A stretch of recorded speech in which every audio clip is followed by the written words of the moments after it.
Hi, I'm TaLynn Kel, and I am here with Dedren Snead, who is the creator of Sorghum and Spear. Say hi, Dedren. Howdy, y'all. Now, you're supposed to say hi, Dedren. Hi, Dedren. No, okay, so we had this familiarity because I work with him on a podcast called New Wakanda, and like I've known you, I guess about 2 years now? Yeah, a couple years, right? Yeah, and it's done nothing but grow into like a great working relationship and hopefully kind of a pretty decent friendship. Oh yeah.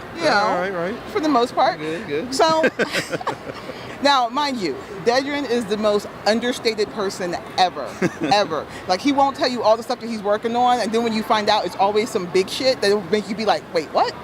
For example, today we're at Atlanta Comic-Con, which is the first of its kind. Well, I don't know, it's not the first convention because anybody in Atlanta knows we have tons of conventions, small and huge. But this one is a neat mix of, the autograph convention, but also a lot of local artists as well as vendors. Right. I'm still trying to figure out where it fits in my...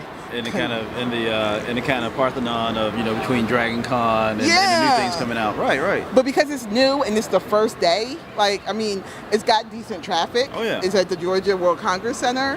And Dedren's doing well. In fact, one of the things that he has happening is Nichelle Nichols is one of the autograph guests here, one of the star guests here. And what are you doing? You're doing a dinner with her, right? Right. So we're having a little meet and greet with Miss Nichols. So here and online, we haven't been very vocal about it. Again, understated. But we want to talk about Miss Nichols is coming on as executive producer of Sorghum and Spear, and our opportunities to not only work on the book, but also go for the animation project, which is long term. So here at the Georgia Congress Center the next day, tomorrow, we'll have like a select few people, and we'll kind of introduce not only the next parts of Sorghum and Spear, but have a little meet and greet with her while we're both in the same city. Now, you hear this, right? So I'm on a podcast with this dude, and every time we record, he's always talking about, I'm just watching you guys make magic, and I'm just over here trying to figure out how to get my stuff out. And in the meantime, he's got a scheduled meet and greet with Nichelle Nichols. He has her in the book. She's doing, and you haven't even talked about this, you have a Kickstarter coming. Right. That she is helping you promote. That's true. So when he talks about, he met with somebody to talk about his book.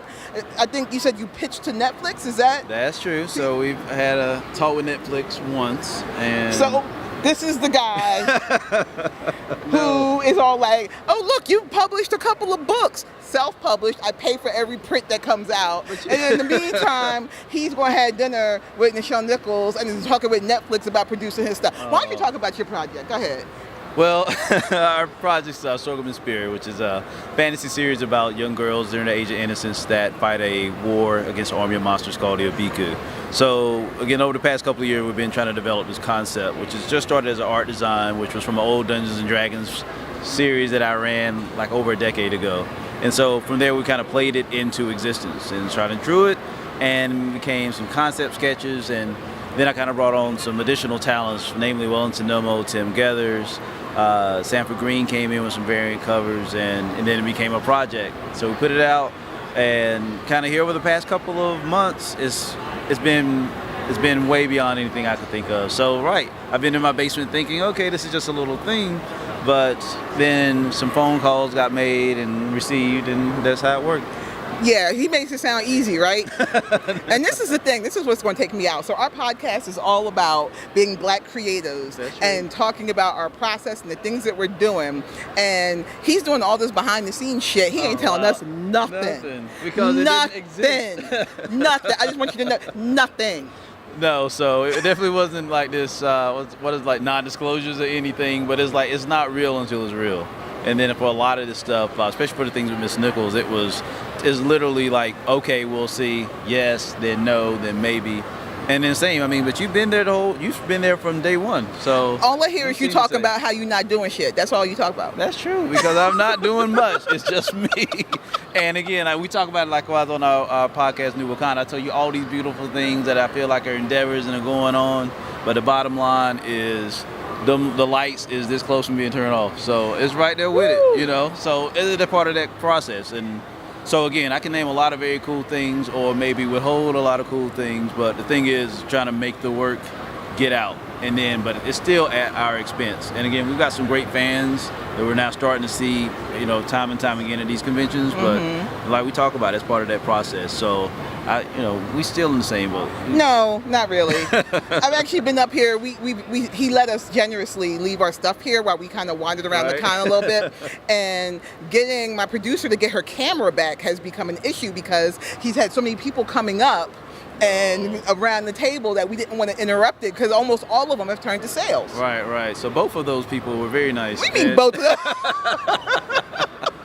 Again, it's good to see people like recognize the project. So I saw two women. No, it was three. No, it was two women and a guy. They were over there. They were kids. They were young too. Right. They saw you and made a beeline over here specifically to find out more about your project.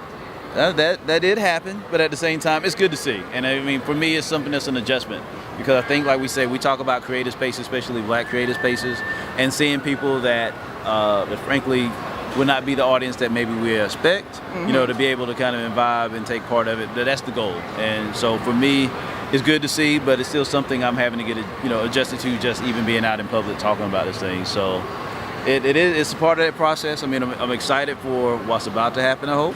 But again, until it happens, it's still gonna be low key. Well, I'm glad I got to know you, before.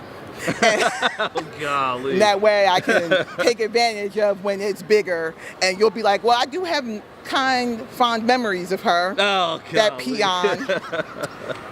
I'll remember that. That's cool. That's cool. I hope that I will be able to capitalize on this association.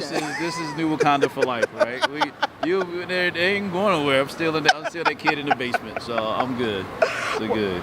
Well, thank you so much for taking some time to sit here and talk about your project, and where can people find you if they want to be able to, purchase something or all of that good stuff? So our project's available online at sorghumandspear.com.